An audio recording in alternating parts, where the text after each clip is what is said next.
我見到個 post 好得意啊！佢話咧婚姻唔係愛情嘅墳墓，小朋友先去。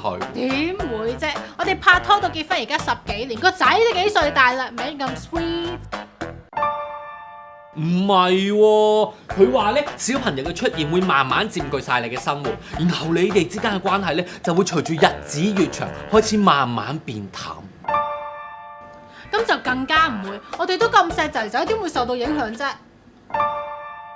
不如我問下你啊，你對上一次錫仔仔係幾時？哎呀，佢好鬼 sweet 㗎，我冇，咁樣先係起身嘅。咁你同敏木咧？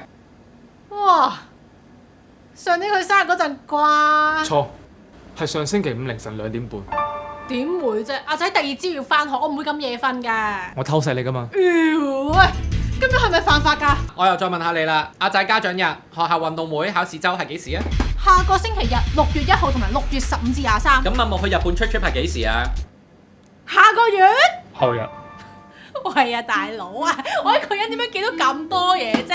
最後亦都係最重要嘅，你拎你電話出嚟啊！睇下你嘅熒幕保護同埋桌面係用咩水？哎呀，唔知放咗喺邊啊！左邊褲袋。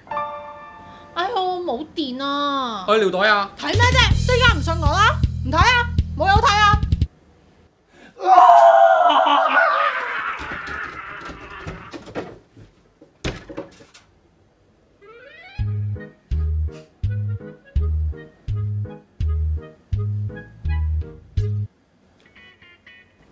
咩啫？我電腦係用緊張家庭相㗎，無啦啦喺度問，係咪衰啊？